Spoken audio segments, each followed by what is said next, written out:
So today, guys, we got a dial indicator, as you can tell. A dial indicator, they're most commonly known as dial indicators, but some people do call them American gauge design indicators, or sometimes even drop indicators too. The most common measuring ranges on these are they go from 0.001 to 1 inch. I mean, others can be less, others can be more. It really just depends on the dial indicator that you got. And now, so if you take a look on the indicator here, you'll notice there's a smaller gauge here. That shows how many revolutions that the dial indicator has made. Now, every mark, I think, is 0.001. And now every revolution it has is 0.1. So now, the way you would measure this here, so you would take it right here. You see it's at 0 on the lowest point of the camshaft. So what we do now, we're gonna turn it. We're gonna keep turning it. Oh, there, see, there it goes. You're gonna wanna put it on the highest point of the lobe. Bam. Bam. Oh, and you don't want to touch the table. Don't want to touch the table.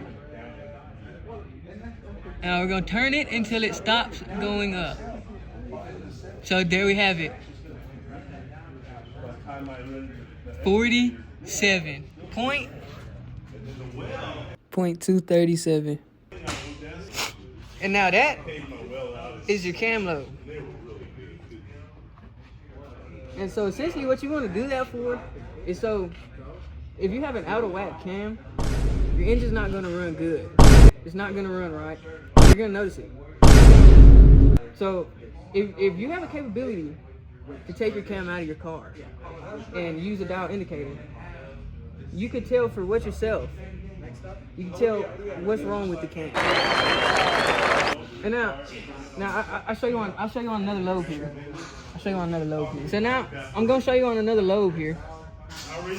So you see, we got it on 0 at the lowest point of the camshaft of the lobe. Now we're gonna keep turning it. Here it goes up again.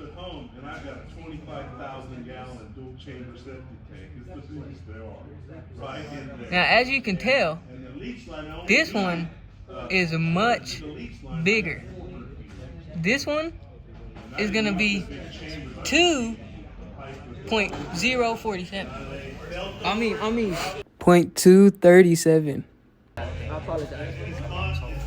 So as you can tell, I'm not sure about the specs on this camshaft now, but if you were the technician, you would have the specs, so you would know what is wrong with it.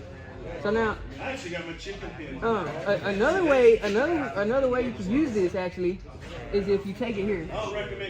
And let me tell you, this is really crucial.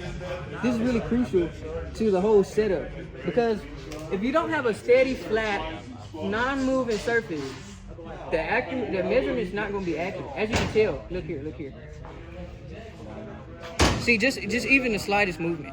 Just even the slightest. You can probably breathe on it. Okay? So now, another way that you can actually use them here, you're going to take it, and if you put it right here,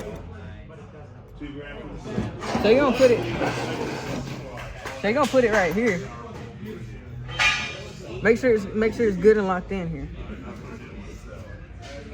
And so once you got it here on the gear itself, now usually you would do this inside of the car while it's in the engine still. But as you can tell, we have it outside of the engine today. So make sure nobody's touching the table. You're gonna have it set up at 0 on the gear here.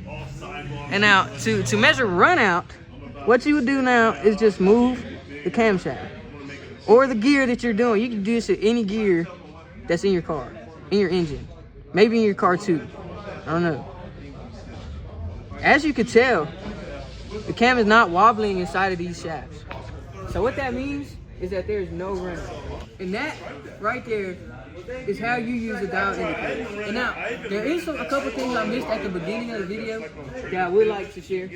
So as you can tell, a safety shirt, safety pants, steel-toe Air Forces, and of course, the safety glasses.